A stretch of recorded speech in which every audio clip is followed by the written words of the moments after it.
ویسے تو East India company 1603 میں ہندوستان آمد کے بعد مسلسل فتوحات حاصل کرتی چلی گئی، اور اس دوران دنیا کی تاریخ میں پہلی بار ایسا ہوا کہ ایک کمپنی نے ایک ملک پر قبضہ کر لیا۔ لیکن اس سفر کے دوران ایک موڑ پر انہیں ایسی شرمناک شکست ہوئی تھی جس نے کمپنی کا وجود ہی خطرے میں ڈال دیا تھا۔ بعد میں کمپنی نے اپنے ماتھے سے یہ داغ دھونے کی سر توڑ کوشش کی۔ یہی وجہ ہے کہ بہت کم لوگ جانتے ہیں کہ سراج الدولہ اور ٹیپو سلطان پر فتح حاصل کرنے سے پہلے ایسٹ انڈیا کمپنی نے اورنگزیب عالمگیر سے بھی جنگ لڑنے کی کوشش کی تھی، لیکن اس میں بھی بری شکست کھانے کے بعد انگریز سفیروں کو ہاتھ باندھ کر اور دربار کے فرش پر لیٹ کر مغل شہنشاہ سے معافی مانگنے پر مجبور ہونا پڑا تھا۔ واقعہ کچھ یوں ہے کہ انگریزوں نے ایسٹ انڈیا کمپنی کے قیام کے بعد ہندوستان کے مختلف علاقوں میں اپنی تجارتی کوٹھیاں قائم کر کے تجارت شروع کر دی تھی۔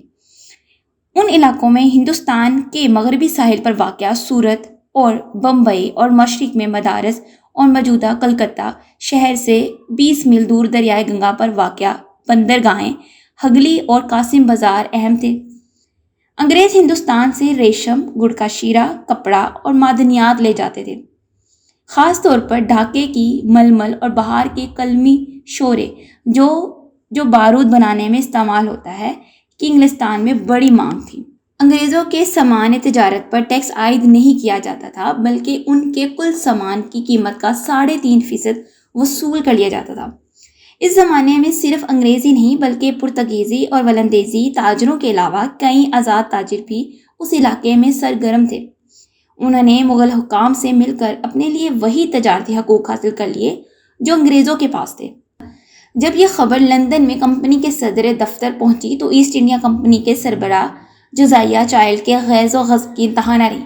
انہیں یہ گوارا نہیں تھا کہ ان کے منافع میں کوئی اور بھی حصہ دار بنے۔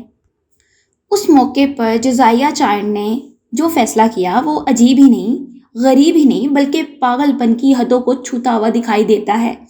انہوں نے ہندوستان میں مقیم کمپنی کے حکام سے کہا کہ وہ بحیرہ عرب اور خلیج بنگال میں مغل بحری جہازوں کا راستہ کاٹ دیں اور جو جہاز ان کے ہتھے چڑھے اسے لوٹ لیں۔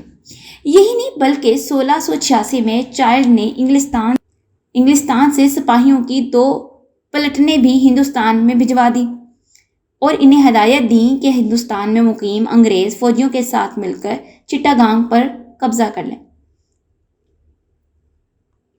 نام کی مناسبت سے اس جنگ کو جنگ چائلڈ بھی کہا جاتا ہے۔ اب اسے چائلڈ کا بچکانا پن کہیں یا پھر اس کی دیدہ دلیری کہ وہ مبلغ 308 سپاہیوں کی مدد سے دنیا کی سب سے طاقتور اور مالدار سلطنت کے خلاف جنگ چھیڑنے کی ہمت کر رہا تھا۔ اس زمانے میں ہندوستان پر اورنگزیب عالمگیر کی حکومت تھی اور دنیا کی کل GDP کا 1/4 حصہ یہی پیدا ہوتا تھا۔ معاشی طور پر اسے تقریباً وہی مقام حاصل تھا جو آج امریکہ کو ہے۔ اورنگزیب عالمگیر کی عہد میں سلطنت کی سرحدیں کابل سے ڈھاکہ تک اور کشمیر سے پانڈی چیری تک 40 لاکھ مربع کلومیٹر کے رقبے پر پھیلی ہوئی تھی۔ یہی نہیں، اورنگزیب کی فوجیں دکن کے سلطانوں، افغانوں اور مرہٹوں سے لڑ کے اس قدر تجربہ کار ہو چکی تھیں کہ وہ اس وقت دنیا کی کسی بھی فوج سے ٹکرا سکتی تھیں۔ دہلی کی فوج تو ایک طرف رہی، صرف بنگال کے صوبہ دار شائستہ خان کی فوجیوں کی تعداد 40,000 سے زیادہ تھی۔ ایک اندازے کے مطابق مغل فوج کی کل تعداد 9 لاکھ سے بھی زیادہ تھی اور اس میں ہندوستانی، عرب، افغان، ایرانی اور حتیٰ کہ یورپی تک شامل تھے۔ جب لندن سے مغلوں کے خلاف طبلِ جنگ بجا تو بمبئی میں تعینات کمپنی کے سپاہیوں نے مغلوں کے چند جہاز لوٹ لیے۔ اس کے جواب میں سیاہ فام مغل امیر البحر سیدی یاقوت نے ایک طاقتور بحری بیڑے کی مدد سے بمبئی کا محاصرہ کر لیا۔ اس موقع پر الیگزینڈر ہیملٹن نامی ایک انگریز بمبئی میں موجود تھے جنہوں نے بعد میں ایک کتاب لکھ کر اس واقعے کا واحد آنکھوں دیکھا حال قلم بند کیا۔ وہ لکھتے ہیں، سیدی 20,000 سپاہی لے کر پہنچ گیا اور آتے ہی آدھی رات کو ایک بڑی توپ سے گولے داغ کر سلامی دی۔ انگریزوں نے بھاگ کر قلعے میں پناہ لی۔ افراتفری کے عالم میں گوری اور کالی عورتیں آدھے کپڑے نیم برہنہ پہنے ہوئے صرف بچے اٹھائے ہوئے بھاگی چلی جا رہی تھی۔ ہیملٹن کے مطابق سیدی یاقوت نے قلعے سے باہر کمپنی کے علاقے لوٹ کر وہاں مغلیہ جھنڈا گاڑ دیا اور جو سپاہی مقابلے کے لیے گئے انہیں کاٹ ڈالا اور باقیوں کو گلے میں زنجیریں پہنا کر بمبئی کی گلیوں سے گزارا گیا۔ بمبئی کا علاقہ خاصے عرصے سے پرتگالیوں کے قبضے میں تھا۔ جب انگلستان کے بادشاہ نے پرتگالی شہزادی سے شادی کی تو یہ بندرگاہ اس کے جہیز میں انگریزوں کو مل گئی اور انہوں نے وہاں ایک مضبوط قلعہ تعمیر کر کے تجارت شروع کر دی۔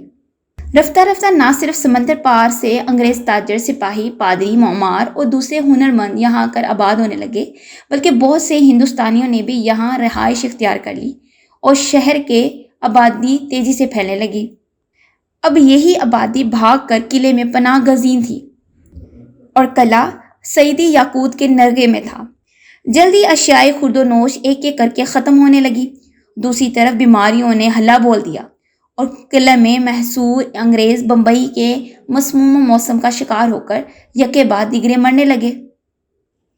ایک اور سانحہ یہ گزرا کہ کمپنی کے ملازم آنکھ بچا کر بھاگ نکلتے تھے اور سیدھے جا کر سیدی یاقوت سے جا ملتے تھے۔ یہی نہیں بلکہ ہیملٹن کی گواہی کے مطابق ان میں سے ایک کئی مذہب تبدیل کر کے مسلمان بھی ہو گئے۔ سیدی اگر چاہتے تو حملہ کر کے قلعے پر قبضہ کر سکتے تھے، لیکن انہیں امید تھی کہ جلد ہی قلعہ پکے ہوئے آم کی طرح خود ہی ان کی جھولی میں آ گرے گا، اس لیے انہوں نے دور سے گولہ باری پر ہی اکتفا کیا۔ یہ صورتحال ملک کے مشرقی حصے میں بھی پیش ہے، جہاں بنگال کے صوبے دار شائستہ خان کے دستوں نے ہگلی کے مقام پر ایسٹ انڈیا کمپنی کے قلعے کو گھیرے میں لے لیا اور آمد و رفت کے تمام راستے مسدود کر دیے۔ بنگال کا محاصرہ تو جلد ہی ختم ہو گیا اور دونوں فریقوں نے صلح کر لی، لیکن بمبئی میں یہ سلسلہ 15 ماہ تک دراز ہو گیا تھا۔ آخر انگریزوں کی ہمت جواب دے گئی اور انہوں نے اپنے 2 سفیر اورنگزیب کے دربار میں بھجوا دیے تاکہ وہ شکست کی شرائط طے کر سکیں۔ ان سفیروں کے نام جارج ولڈن اور ابراہم نوار تھا۔ یہ کئی ماہ کی بے سود کوششوں کے بعد بالآخر ستمبر 1690 کو آخری طاقتور مغل بادشاہ اورنگزیب عالمگیر کے دربار تک رسائی حاصل کرنے میں کامیاب ہو گئے۔ دونوں اس حال میں پیش ہوئے کہ دونوں کے ہاتھ مجرموں کی طرح بندھے ہیں، سر سینے پر جھکے ہیں اور حلیہ ایسا ہے کہ کسی ملک کے سفارتی نمائندوں کی بجائے بھکاری لگ رہے ہوں۔ دونوں سفیر مغل شہنشاہ کے تخت کے قریب پہنچے تو عمال نے انہیں فرش پر لیٹنے کا حکم دیا۔ سخت گیر سفید ریش بادشاہ نے انہیں سخت ڈانٹ پلائی اور پھر پوچھا کہ وہ کیا چاہتے ہیں۔ دونوں نے پہلے تو گڑ گڑا کر ایسٹ انڈیا کمپنی کے جرائم کا اعتراف کیا اور معافی کی درخواست کی، پھر کہا کہ ان کا ضبط شدہ تجارتی لائسنس بھی پھر سے بحال کر دیا جائے اور سیدی یاقوت کو بمبئی کے قلعے کا محاصرہ ختم کرنے کا حکم دیا جائے۔ ان کی عرضی اس شرط پر قبول ہوئی کہ انگریز مغلوں سے جنگ لڑنے کا 1.5 لاکھ روپے ہرجانہ ادا کرے، آئندہ فرما برادری کا وعدہ کرے اور بمبئی میں ایسٹ انڈیا کمپنی کا صدر جان چائلڈ ہندوستان چھوڑ دے اور دوبارہ کبھی یہاں کا رخ نہ کرے۔ انگریزوں کے پاس یہ تمام شرائط سے سر جھکا کر قبول کرنے کے علاوہ کوئی چارہ نہ تھا، سو انہوں نے تسلیم کر لی اور واپس بمبئی جا کر سیدی یاقوت کو اورنگزیب کا خط دیا۔ تب جا کر اس نے محاصرہ ختم کیا اور قلعے میں بند انگریزوں کی 14 مہینوں بعد گل و خلاصی ہوئی۔ ہیملٹن نے لکھا ہے کہ جنگ سے قبل بمبئی کی کل آبادی 700 سے 800 کے درمیان تھی، لیکن جنگ کے بعد 60 سے زیادہ لوگ نہیں بچے تھے، بقیہ تلوار و طاعون کی نظر ہو گئے۔ آنے والے برسوں میں ایسٹ انڈیا کمپنی نے ہر ممکن کوشش کی کہ اس خجالت امیز جنگ کے واقعات کو انگلستان کے عوام تک نہ پہنچنے دیا جائے۔ چنانچہ کمپنی کے پادری جان اوونگٹن نے 6 سال بعد جب اس جنگ کا احوال لکھا تو اس نے تمام تر ملبہ مغلوں کی وعدہ خلافی پر ڈال دیا۔ اس پر کمپنی نے اسے 25 پاؤنڈ کا انعام بھی دیا، جو اس زمانے میں خاصی بڑی رقم تھی۔ اوونگٹن نے اپنی کتاب میں جگہ جگہ انگریزوں کی بے جگری کا احوال بیان کرتا ہے، جنہوں نے 10 گنا بڑے دشمن کا ڈٹ کر مقابلہ کیا۔ یہی نہیں، وہ دعویٰ کرتا ہے کہ اس جنگ میں انگریزوں کو نہیں بلکہ سیدی یاقوت کو شکست ہوئی تھی۔